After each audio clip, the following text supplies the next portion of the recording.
আকাশ class করে বাসায় যাবি এমন সময় এক ক্লাস সিনিয়র একটা মেয়ে আসে আকাশের সাথে ফ্রেন্ডশিপ করতে। হঠাৎ কোথা থেকে জানি মাহি এসে ঠাস করে থাপ্পড় মারে মেয়েটাকে। আকাশ তো পুরো হা করে তাকিয়ে আছে মাহির দিকে। মেয়েটা মাহির বয়ে থাপ্পড়কে সোজা হেঁটে চলে যায়। মাহি বলল, এই ছেলে সমস্যা কি? আকাশ বলল, কই কিসের সমস্যা? আমার তো কোনো সমস্যা নাই। মাহি বলল, তোমাকে না বলছিলাম ক্লাস শেষ করে আমার সাথে বসে থাকতে? আর ওই মেয়ের সাথে তোমার কিসের ফ্রেন্ডশিপ? আকাশ মনে মনে ভাবে, কালকের পর থেকে মাহির কথা বলার ধরন অনেকটাই পরিবর্তন হয়ে গেছে। কেন আমি তোমার সাথে বসে থাকতে যাব? আর আমি কার সাথে ফ্রেন্ডশিপ করব সেটা কি তোমাকে বলতে হবে? দুজন এখন তুমি তুমি করেই বলে। মাহি বলল, আমি বলছি তাই আমার সাথে বসবে। হুম, আমি ঠিক করব তুমি কার সাথে ফ্রেন্ডশিপ করবে। আকাশ বলল, আসলেই। মাহি আকাশের হাত ধরে জোর করে কালকের স্থানে টেনে নিয়ে যায়।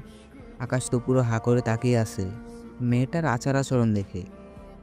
মাহি বলল, দেখো আমি যা বলি খোলামেলাই বলি, ঘুরিয়ে পেঁচিয়ে বলতে অভ্যাস নেই আমার।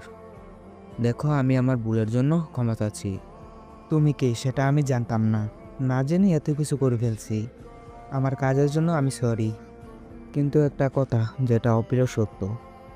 কিন্তু সেটা হচ্ছে, এই কয়েকদিনে তোমার জন্য মনের এক কোণে জায়গা হয়ে গেছে। তোমাকে হয়তো ভালোবেসে ফেলছি। দেবে কি আমায় একবার সুযোগ? আকাশ বলল, আরে কি, মাথা কি খারাপ হয়ে গেছে নাকি তোমার? পাগলের মতো যা তা বলছো। ভালোবাসা কি এতই সহজ? শোনো, আর যাই হোক না কেন, তোমার মতো মেয়েকে ভালোবাসা যায় না। কিন্তু তোমার মধ্যে বিন্দু পরিমাণও মনুষ্যত্ব নেই।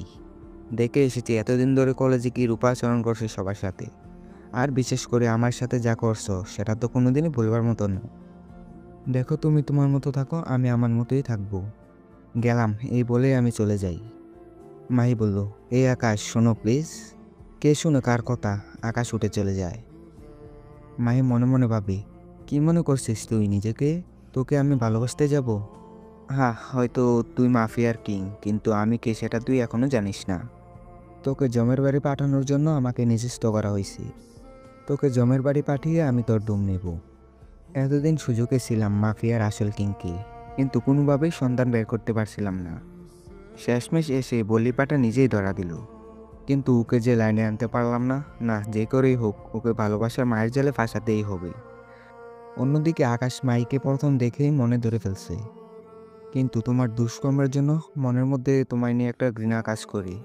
না হয়তো তোমাকে কখনোই ফিরিয়ে দিতাম না। আর আমি না, তোমাকে কেউই ফিরিয়ে দিবে না। কারণ তোমার মতো এত সুন্দরী মেয়েকে যে ঠকাবে সে নেওয়া হয়তো বোকামি করবেই। আকাশ বাসায় চলে যায়। একটু পর বাড়িওয়ালা মালিক এসে ভাড়া ফ্রি করে দেয়। কারণ আকাশকে চিনে না, শহরে এমন কোনো লোকই নেই। অন্তত না চিনলেও তার নাম কানে কানে পৌঁছে গেছে। বাসায় গিয়ে খেয়ে দিয়ে একটু রেস্ট নেয়। বিকেলবেলা ঘুম থেকে উঠে আরিফকে ফোন দেয়, কিন্তু আরিফ ফোন রিসিভ করে না। তাই নাফিসাকে ফোন দেয় আরিফের কী হয়েছে জানতে। নাফিসা বলল, দেখো আকাশ, আমরা তোমার আসল পরিচয় জানতাম না। যখন থেকে জানতে পারছি তখন থেকেই মনের মধ্যে একটা ভয় কাজ করে। তোমার সাথে চলাফেরা করে যদি কখনো ভুল করি, তাহলে তুমি আমাদের খবর করে ছেড়ে দিবি। সেই ভয়ে আরিফ আর আমি আজকে কলেজে যাইনি। আকাশ বলল, আরে নাফিসা, তুই কি পাগল হয়ে গেছিস? আর আমাকে কি তোর মায়ের মতো এই রূপ মনে হয়? শোন, আমি আমার মতো, অন্যের মতো আমাকে মনে করিস না। আমার যদি পাওয়ার দেখাতেই হইতো তাহলে অনেক আগেই দেখাতাম। কিন্তু আমার কাছে এসব থেকে বন্ধুত্ব বেশি বড়। নাফিসা বলল, ক্ষমা করে দিস রে, আমরা আরও কত কি ভেবে নিছিলাম।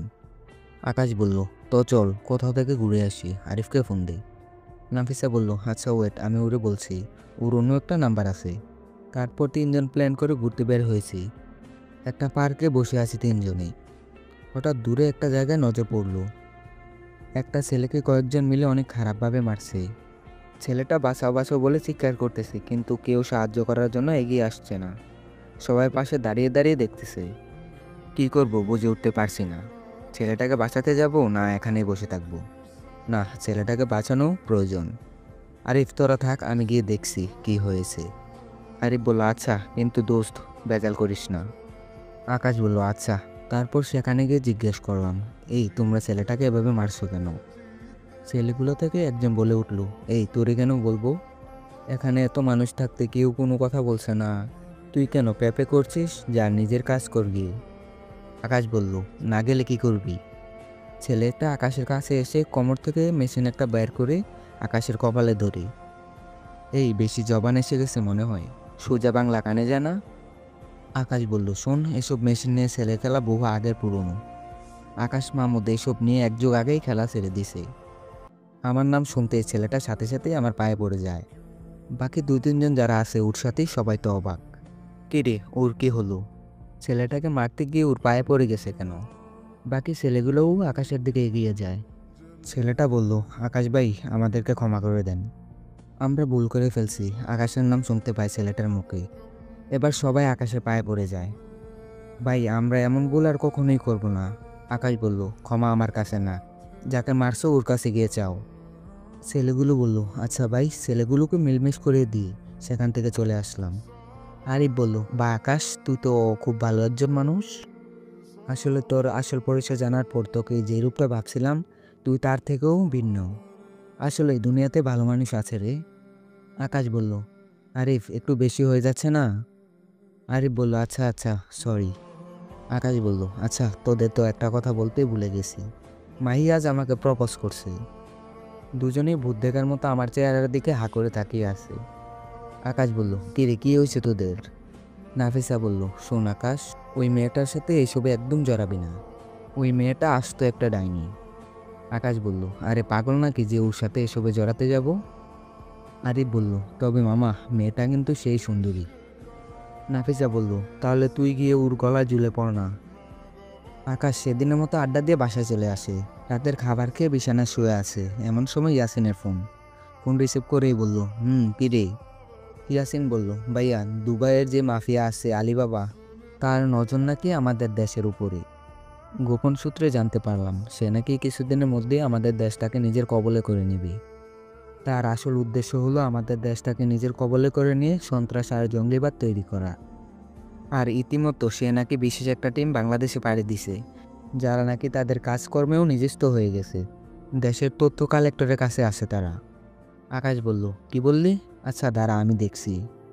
কার এত বড় সাহস আমার দেশের উপরে নজর দেয়, আমার দেশকে সন্ত্রাস আর জঙ্গিবাদ দিয়ে পরিপূর্ণ করতে চায়? আকাশ সাথে সাথেই আন্ডারওয়ার্ল্ড ইয়াসরিফকে ফোন দেয়। তারপর আকাশ সব কিছু খোলে বলে। ইয়াসরিফ বলল, আচ্ছা ভাইয়া, আপনি টেনশন করেন না, আমি সব কিছু দেখছি। এই বলে আকাশ ফোন কেটে দেয়। কিন্তু তাও কেন যেন মাথা কাজ করছে না, খালি একটা জিনিসই মাথায় ঘুরতেছে, ওর যে দলটা দেশে আসতেছে তারা যেন তথ্য নিয়ে দেশে না ফিরতে পারে। আকাশ একটা প্ল্যান বানায় কিভাবে ওদের ধরবে। পরের দিন সকালে উঠে রীতিমতো কলেজে যায়। নাফিসা আর আরিফ আরও আগেই এসে গেছে। এই সময় হঠাৎ করে কোথা থেকে জানি মাইয়া এসে বিছান থেকে আকাশকে জড়িয়ে ধরে। আকাশের তো মাথায় রাগ উঠে যায়। আকাশ মাইকে ঘুরিয়ে ওর গালে সজোরে কয়েকটা থাপ্পড় বসিয়ে দেয়।